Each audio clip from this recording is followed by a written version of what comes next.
All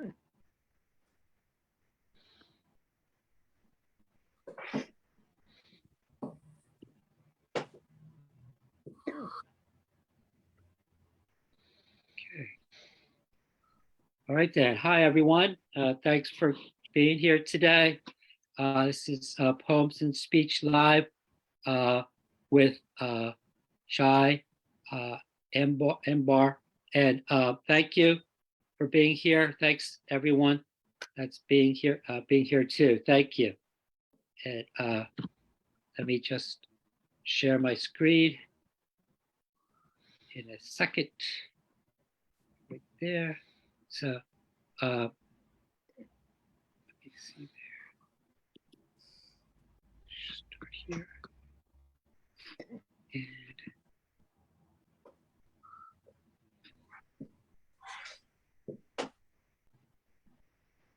okay. Hi there, everyone. Hopefully you can see my screen. And then today we're going to talk to Shai, and he's an author of the book of it's a Goddess Aphasia, and he was from Rutgers University at Temple, and he is a stroke survivor and aphasia advocate. So you see, and we're going to go to here. Here, if we can, everyone's welcome and thank you for being here. And if you can, please mute your mic. And if you have any questions, you raise your hands or something too, if you have any questions or comments, and then enjoy it. And then if we were to go to here, and I'm just gonna stop my screen in a minute because Shai is going to talk about the book and about the aphasia, about the Goddess Aphasia. So I'll be right there, and we'll stop my screen. And see, to okay, and okay, all right, Shai, if you want to if anybody I'm gonna let me see if I see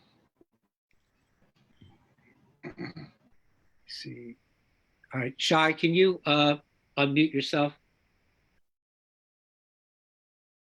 Yep. There you go. Very good. All right. All right. And let me see. And then see if I could there you go. All right.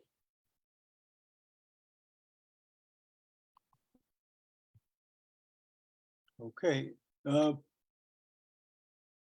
So before I'll start, I just want to. It was kind of interesting for me. I don't know if you read the book, people you did. It's a little bit of a off the cuff stuff. I mean, out of the box things a little bit. I remember that that when I started, it took me 7 years or so to write it, and it's a novella, meaning it's a short one. I really wanted to integrate some poetry into the book, and I was really struggling with, should I or shouldn't I? And I really wanted to, to stop and just stay with it. I don't want to, like stop and go back to the poetry. And again, so the only poem that I actually put in this book is the one that's called "A Man and His Pain."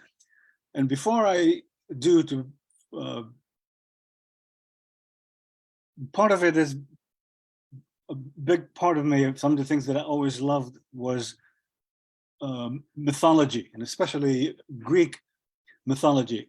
And one of the things that was interesting when someone asked me, why did you choose the metaphor of goddess? And the answer to me was, I chose it because I wanted to spread the word aphasia, so that it becomes more than just a term in medical textbook. So I was thinking, aphasia is a Greek word. So why not bringing up Greek mythology? Aphrodite, Athena, aphasia. So, obviously there's more than that. It's the trials and tribulations that people like me that diagnosed with aphasia, which is, heartbreaking. But, I was shown the light deep within me, in a way, and Goddess Aphasia was more than I wanted. But the poem that I want to tell you about is the story of Thisbe. I mean, it's really Paramus and Thisbe. And if you read Ovid, the Roman poet, and his kind of famous song, Metamorphosis, difficult to say, but you know what I mean. And he talks about, it's kind of like, it's almost like it was Romeo and Junior, the one that Shakespeare. So obviously, we're talking 1600s earlier from Ovid.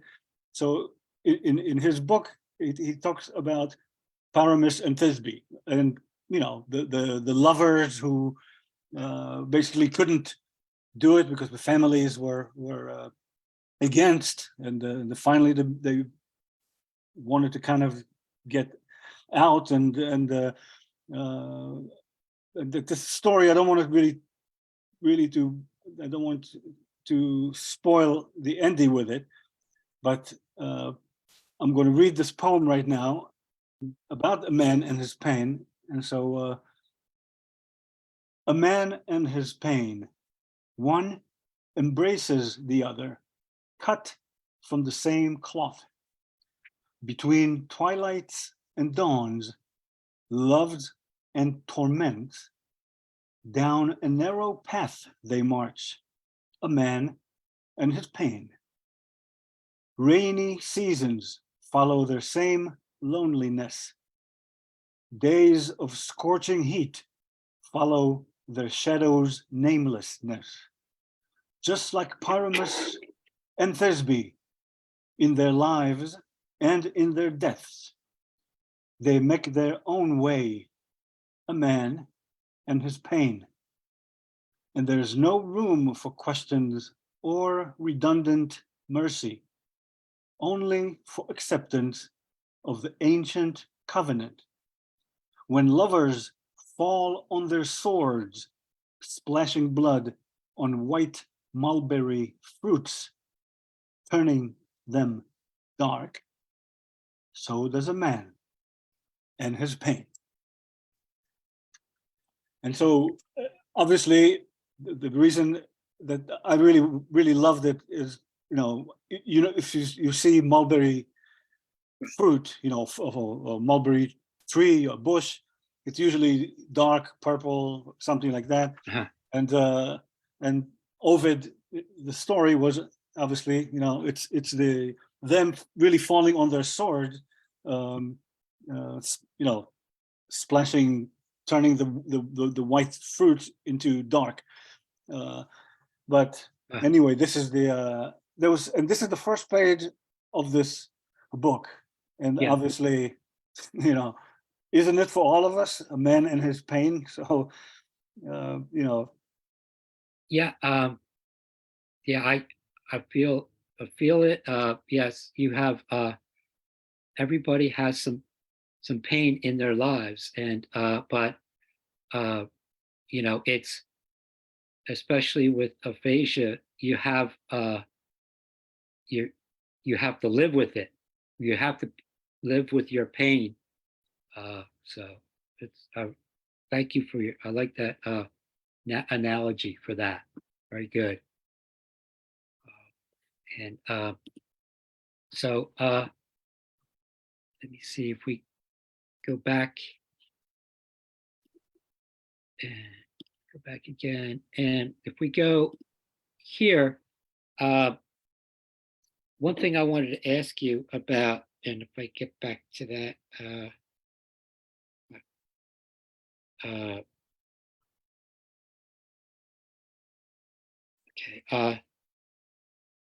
like the music, do you think that that music actually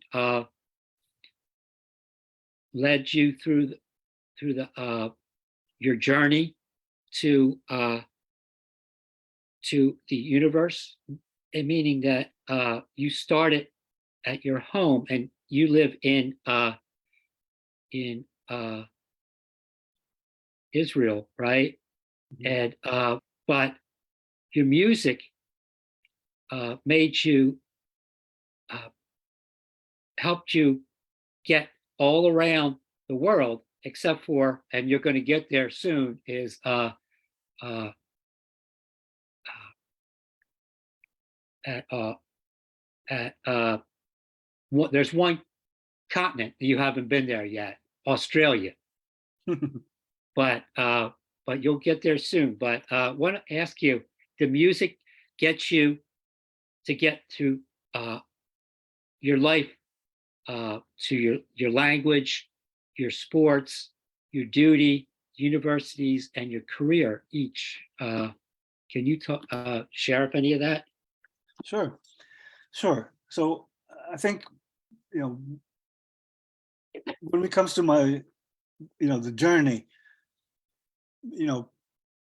part of it, a big part of it was coming full circle, coming back to roots in a way. I mean, yes, I was born in Jerusalem in 1960. I came to the US when I was 15 years old. My dad had a 3-year assignment, and then I had to get back to the army. But the 3 years in America was, and I graduated high school earlier, so I actually at Rutgers-Camden, as a 17-year-old, I was a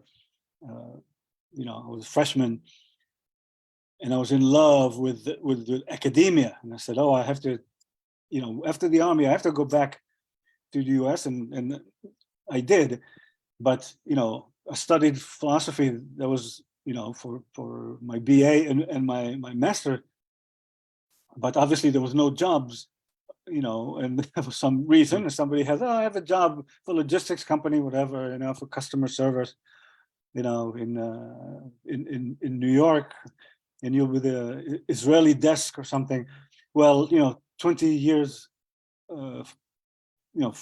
fast forward, I went from customer service to a CEO for a different company, but I always wanted to teach. I wanted, I built organizations, especially in the corporate world. But for me, the bottom is like something for me. It'll take care of it by itself if you do it things right. How can you do something for people, for them to grow, in every way. So then my stroke happened, 11 years ago. So before, the man I used to be was busy, and and I lived in and worked in 5 different continents, but after the stroke, and how do you find yourself? What do you do? And this is what I do, what I call the full circle. So I came back to the things that I loved, before, when I could. Music was part of it. It was a huge part of it. Guitar for me was always there, but after after the academia, and after that, especially the corporate world, the guitar was in a cupboard or something, and now I was the biggest thing for me. It's the biggest passion in the world, and same thing for me with cooking. So I think this is one of the things that you talked about, Mark, about the journey. So the journey of coming back full circle and coming back to the roots. Nice. But were you able to live like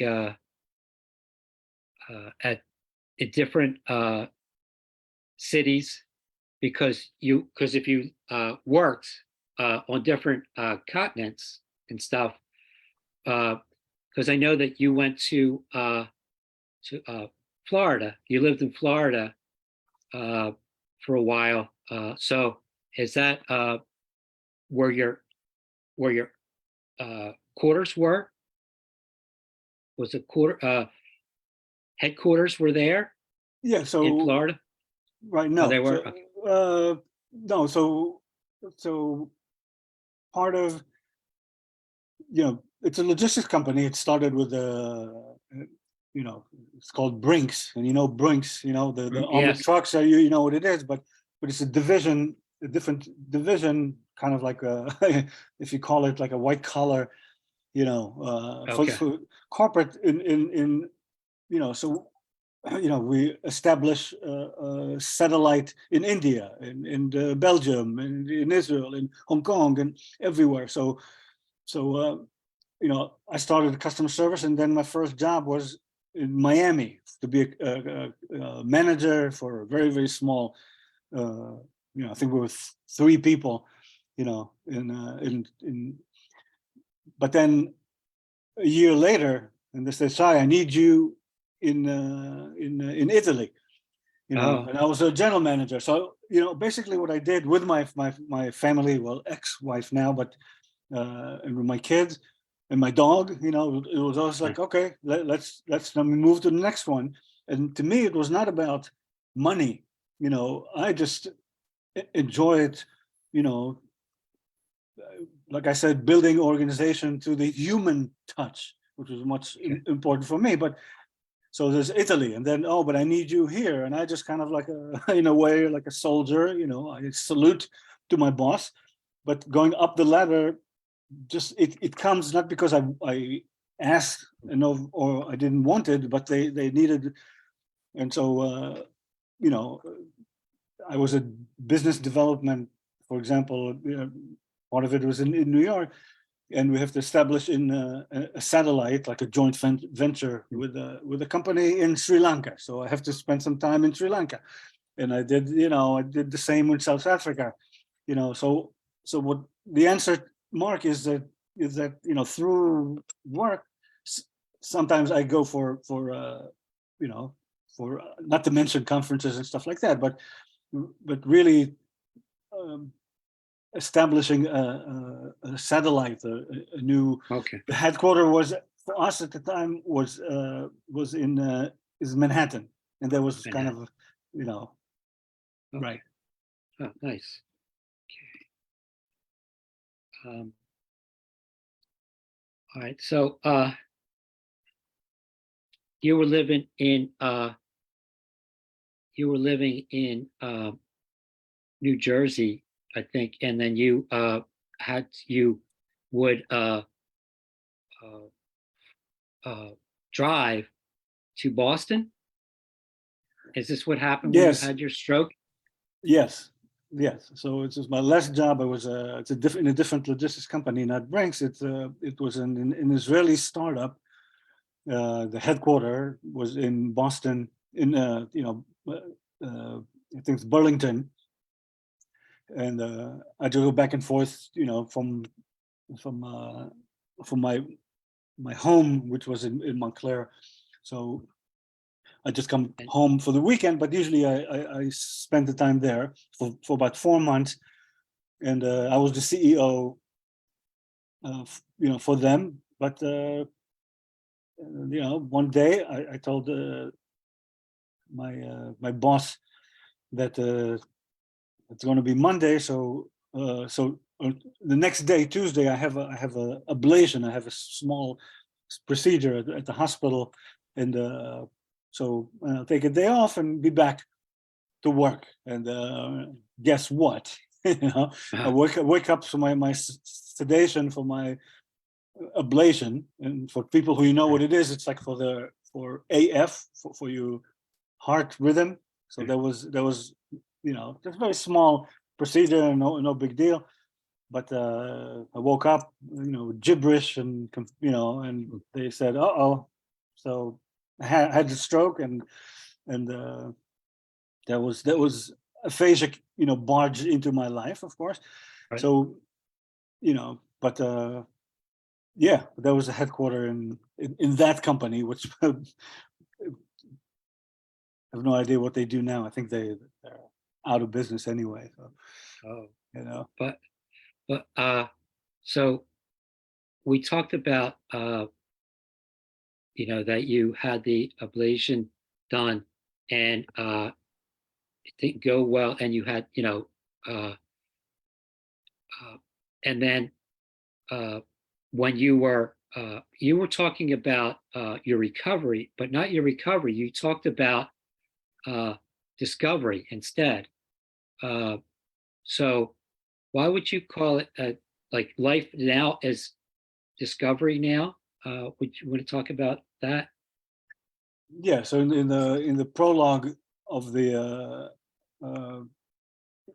the book is I one of the things I'm thinking about is I'm sorry. One of the things that I was saying about my recovery is that obviously it's like a turtle pace journey, and part of the recovery is a big part of it is and always will.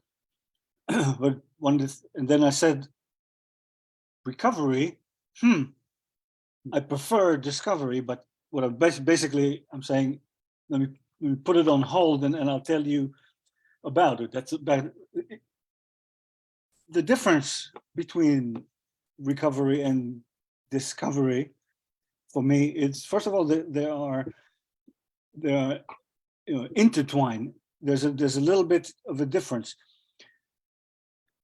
The discovery for me was the unexpected. Aphasia is a good example of, I discovered aphasia. Well, she probably discovered me, or it, but but part of it for me is, okay, I'm going to be working on everything I can, but I want to surprise myself. I want to be surprised with things, and part of the things that I'm talking about this my aphasia is that it found me, and when I get really get into my deep inside of me, then one of the things that to me, and part of it is spirituality, but it's not. We'll get to that soon, but I think it's to me it's intertwined, recovery and discovery. Okay. Thank you. And then,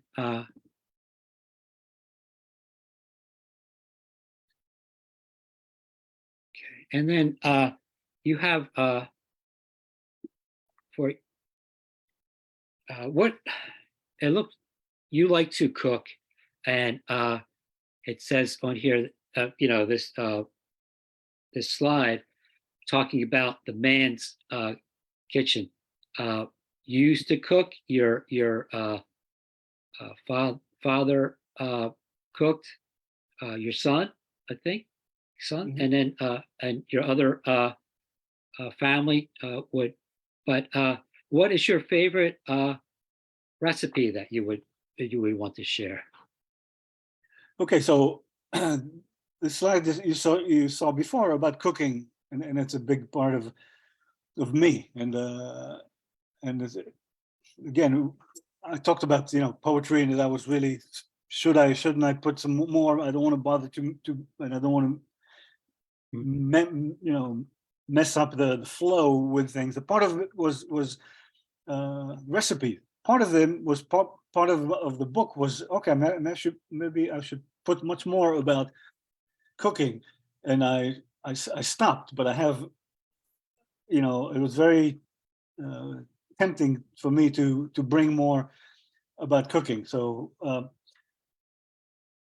cooking was it's kind of, this is what I put in the book a little bit, is for some reason, for us, the men in my life, at least my parents and uncles, whatever, who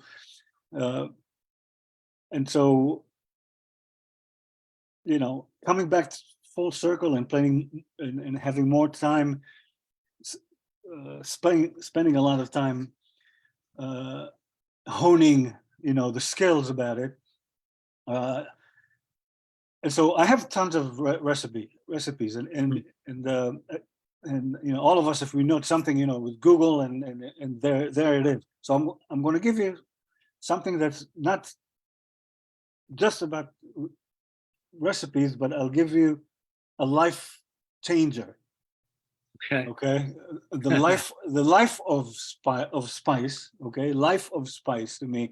One of the things that was talking about discovery, something that floored me and took me completely to a different world when it comes to it, was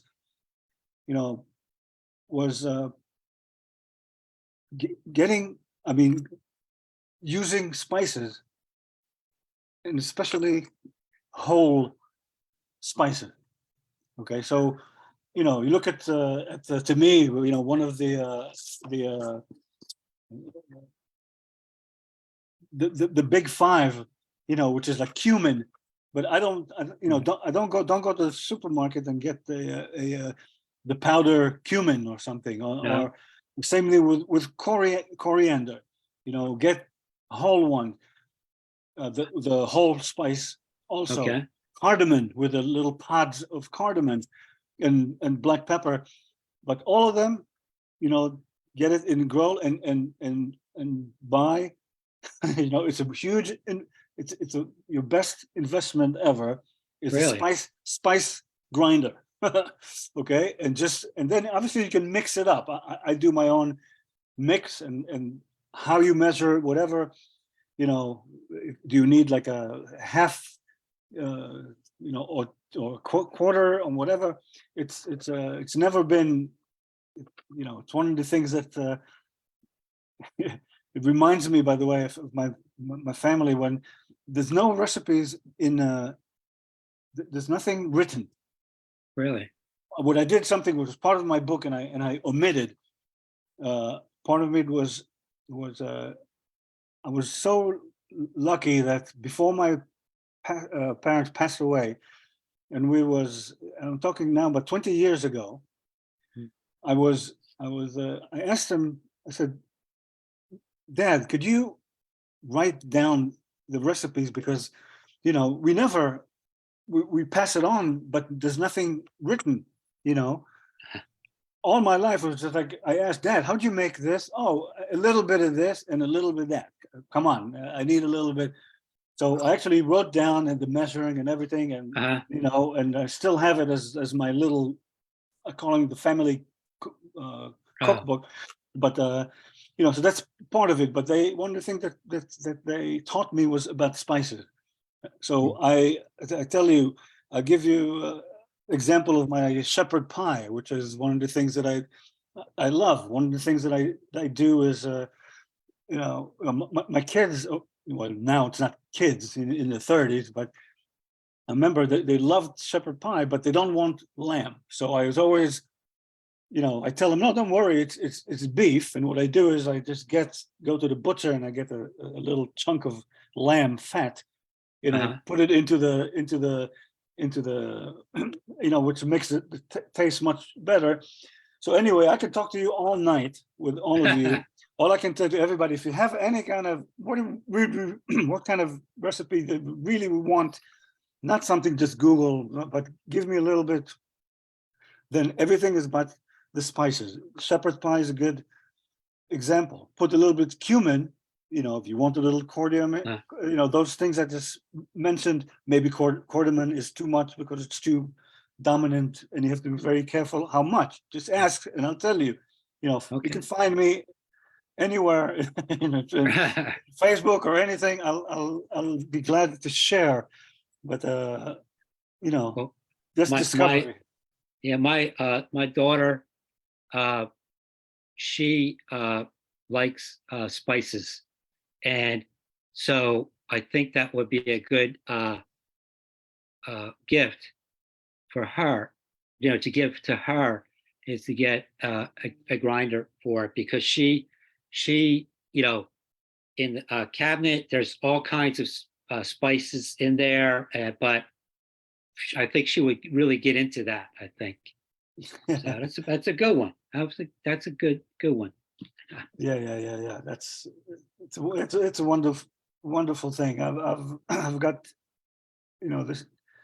I always experiment, you know, and that's kind of the things with anything. Just go for it, you know, with stuff, and Sounds we have good. nothing to lose, people. Aphasians, we ain't got nothing to lose. Yep. And then so let me see. And I had some questions, but I just wanted to ask you about the slide. You know, why does aphasia want you to write? Can you Sure. and there's, you know, like the things that and in here that she talks, or she's the goddess of the spirit of hope. So if you want to talk about that. Sure. So part of it, there's one of the things that I've always struggled a lot with hope. I always did, you know, oh, what's hope? Hope is not, you know, I don't want to be here and wait, you know, for it to do something for me. So I wanted to, you know, bring it in hope in a different way. One of the things I did, and again, let's go back to Greek mythology.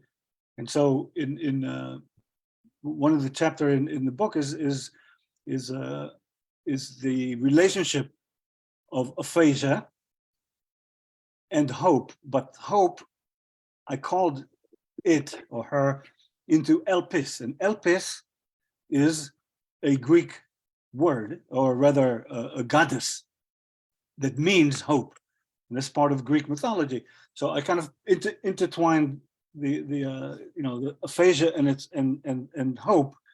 So, you know, so it's me kind of like the it's almost like a crossing road in a way, you know. Not Robert Johnson. It's a different story and a different.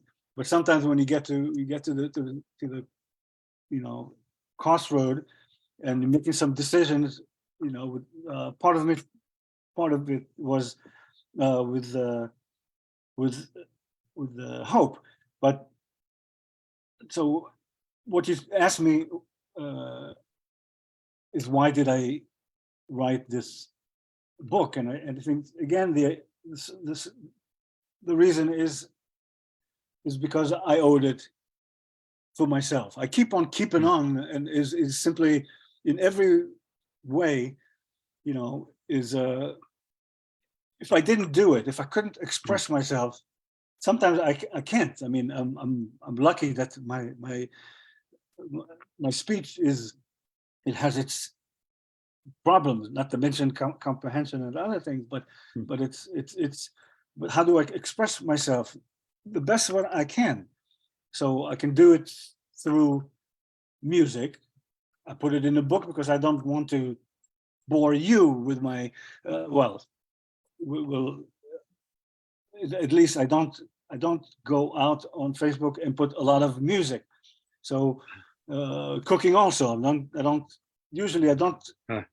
I should, you know, but this is part of me. This is the book for me is nothing more than a, like, you know, it's like pushing, like it's putting your foot in the door and come in and get more awareness with aphasia. That's as an aphasia advocate. This is my advocacy, and you know, and this is why I say keep it on. And this is, Well, you know, I'm glad that you are sharing your story, and in a very unique way to share your life. And you know, do you think that you were going to write your book like before, or do you think you had the time during the virus? Do you think you had the time to think about it, or were you working on this book before? You were thinking about it before? well, the truth is, when I started in, I said 70 years, about 7 years ago when I started, but even before, my depression was so, you know, hard. I mean, and part of me was very, you know, it just occurred to me just because I have like I've got nothing left. I have like I have nothing, and I have friends. I don't have this, even ex-wife. I have nothing, and I really, you know, so maybe I should leave something for my kids, or maybe I should give something for them to know. Yeah. You know, I don't know. Well, look, I think you that know? I think that you're you know, you're doing awareness of aphasia, but you're also inspiring other people through your book and your story. So you know, just for for you, I'm glad you know that you were able to do that, and for your kids. But I think everybody really you know You're you know right. loved a little bit of your story too, you know, and in a different way. I thought it was really nice. No, you're right. You're right, and and I think that's part of it when it just, you know, lighting struck in a way, was saying, oh, aphasia, her, it, you know, companionship, like together. And then I was like, you know, little by little, and I got better and better, and I started with a little bit of, you know, maybe I should try the little, you know, scribble stuff, you know, and then it came to me. I said, I got to do it, because, you know, aphasia is everything. This is not about me, you know, but how can I express it? I have to do it through me, because that's all I've got to do, you know. Thank you. And let's see if we go to, okay, on this slide, talked about all together now, and I think I really like this. Is any, I think anybody wants to sing along, anytime you can, if you want to. All together now. Anybody want to sing? all we are saying is give peace of mind.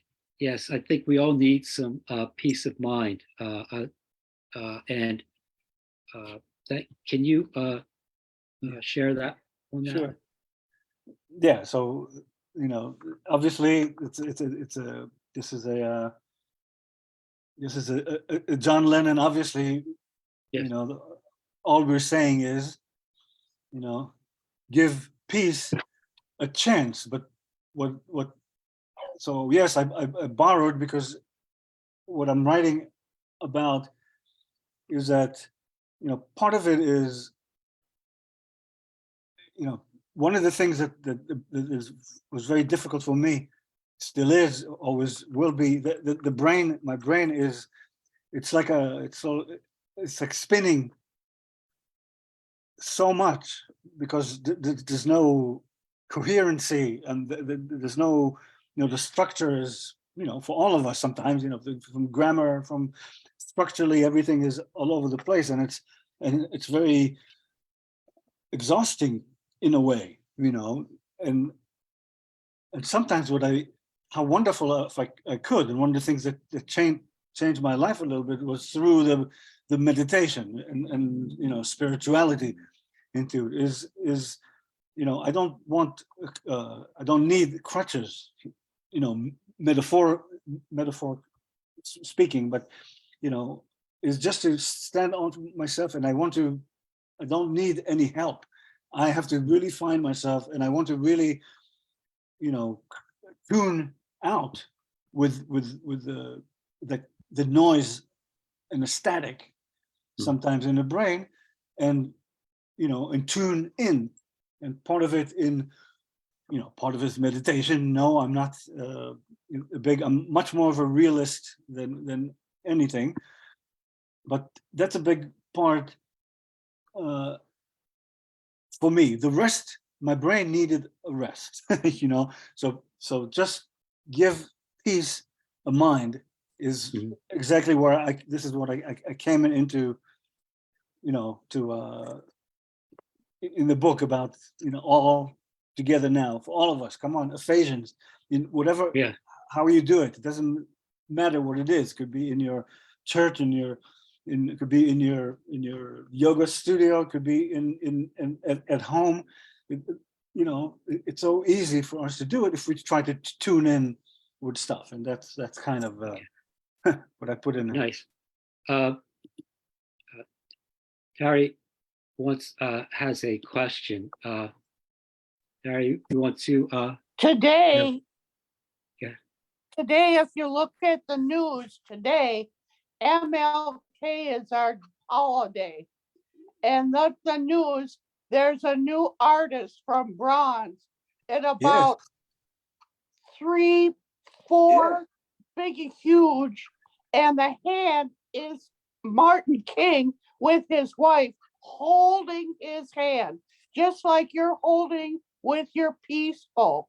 It's really interesting that you're saying things to peace, looking at your hand the same day as MLK has a new artist with bronze, the person holding peace with you together on the same day. Watch at the news if you can to see the news hold, because the artist is yours saved. You can understand. So I did actually. Ren, I actually listened to him, and I loved it so much that Suzanne and I, one of the things we thought about it is, how about if we just go to Nashville and check him out, in person. I don't know. I tried to do it and I couldn't find it, but yes, Teresa, what you said, absolutely right, and just it's really fantastic. Thanks, Terry. Nice. And then I want to go to here. Would you like to share one of your songs? I know you have everything on YouTube, and it was nice. You have a lullaby one, and everything else very great. Is there one you would like to share? Yes, go ahead. I mean, by all means. Okay, Mark, this is this is many, I think it was last year, and it was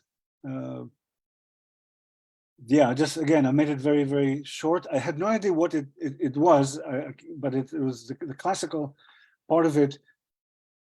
I just thought it was, really cool. So I'll explain later, but just enjoy. Okay. Let me get that ready for a second. Yeah, while you do that, Mark, the only thing I would say that I used to have acoustic guitars, that you can amplify and stuff like that, acoustic guitar. But this was I never use electric guitar, and I used to have allergies for metal strings. So so the reason that right after my stroke, some months later, when I the fog cleared a little bit, I said I have to play guitar, but the only instrument guitar that I could play is the classical guitar. Obviously, I don't mean classical music, I mean classical guitar, meaning nylon strings, Okay. instead of the string one. So usually this is the classical example, but I do a lot of I call it like universal music. I put a lot of anything from bossa nova to jazz, to fado and tango and flamenco, stuff like that. So that's All right, let me see here. I hope everybody can hear this. I'm going to turn it up. Turn it up. Kidding. Can you hear it?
Very good. Nice. Thank you for sharing that. And let me. Oh, wait a minute. You can still there. I got to turn it off. There you go. All right. Does anybody have any questions? Any comments or want to? Anybody here? You have. You can. There. Go ahead. Hi. Good to see you, my brother. Hello. Denise. I wanted to say this was beautiful. It was it was just nice of you sharing yourself, the transparency. It was just very, very nice. But what I heard was very encouraging to me as a writer is when you were saying that it's a while to do it. Like I tend to get back into that mindset of like, it's taking too long, it's too much, it's too hard. But when you were saying about the comprehension and the brain fog part of it, and I'm thinking like, you know what? Of course it has to take time because you've got to give your brain a while to heal until you can actually start putting those thoughts and ideas together, whether on a, what do you call it? Recording thing, what do you call it? When you like blah, blah, blah, and somebody tapes it, what is that called? Recorder? I don't know, one of those things where you could do that, or if you're typing it on the computer, or if you're writing pencil by, in a book. So that was very encouraging to me. And I am thinking of, like I need to do it. Just like you said, you just got to do it. You got to do it. So I'm going to keep keeping on, and I appreciate that. That was beautiful. Yeah, thank you, first of all, Denise. I love you, and I'm so nice to see you. And and yeah, you said, keeping on, and I know that there's always a little bit of Dylan is part of me, but there's also Thomas Dylan. So poetry and music, Dylan and Dylan, and it's a good combination. I like Thank you. I would like to do another song. Can you do a song? Anything? Shai? Well, I think it's the guru Mark. He's the one he can find one. He can also, if you want, Mark, you can put the Christmas song. If Okay, it could go. be Okay. that's one. Yeah. Is there I think- any, while I'm looking for it, does anybody want to have any else have any comments or questions?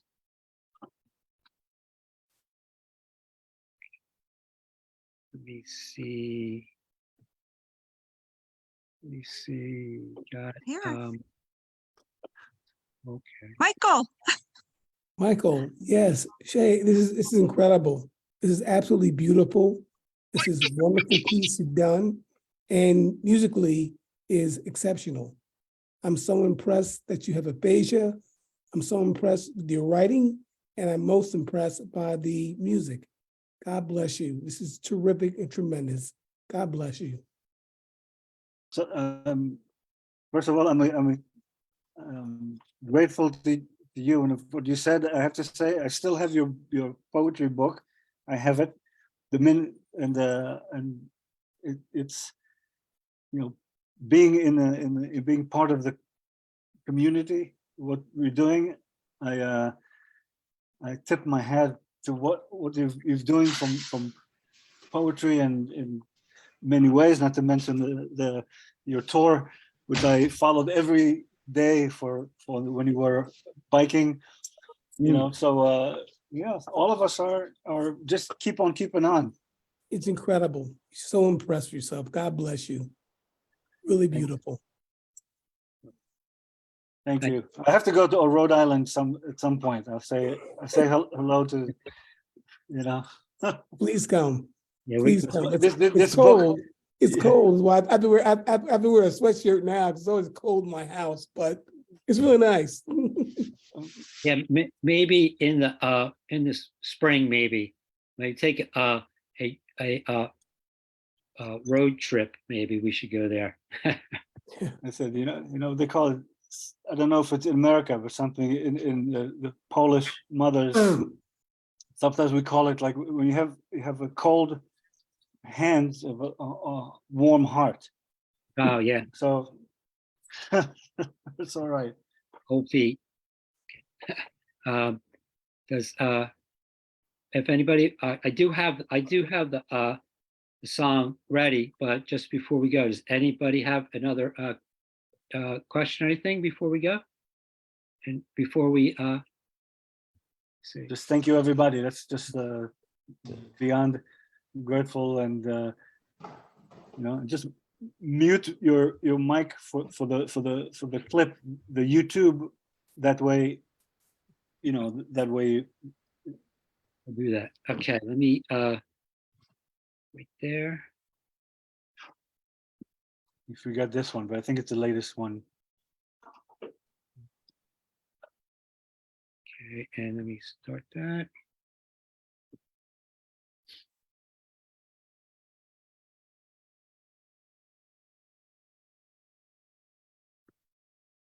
Be right there. Still, I have it.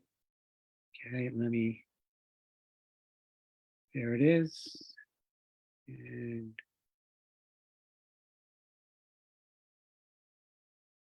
oops. Sorry, I have to.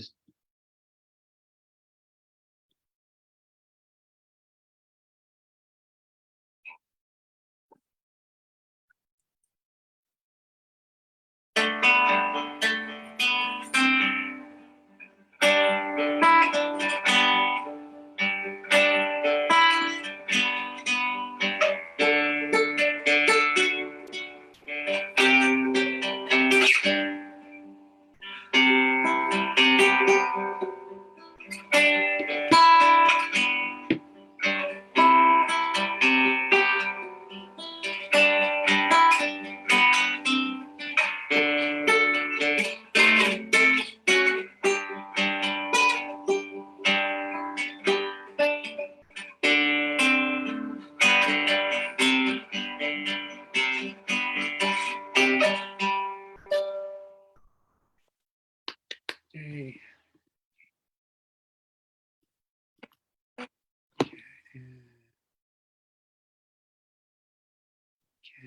And right.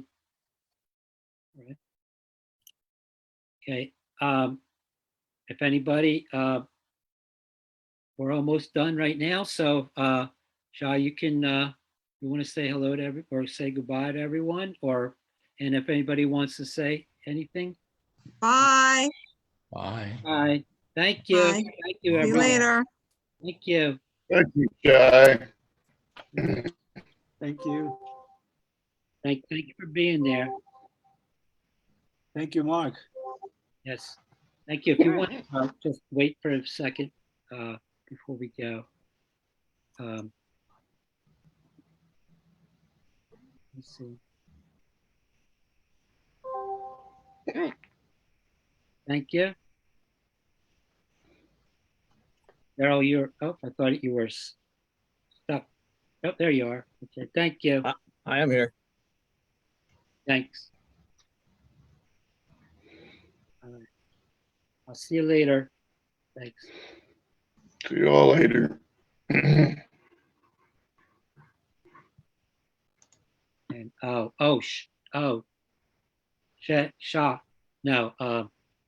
Sean, I did see the comment there. Very nice. Your goddess, not a god. Why? Sorry, I didn't ask you about that. And I'm going to.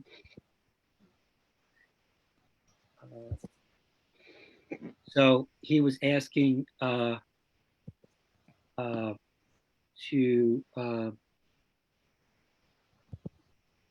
he was asking why is it a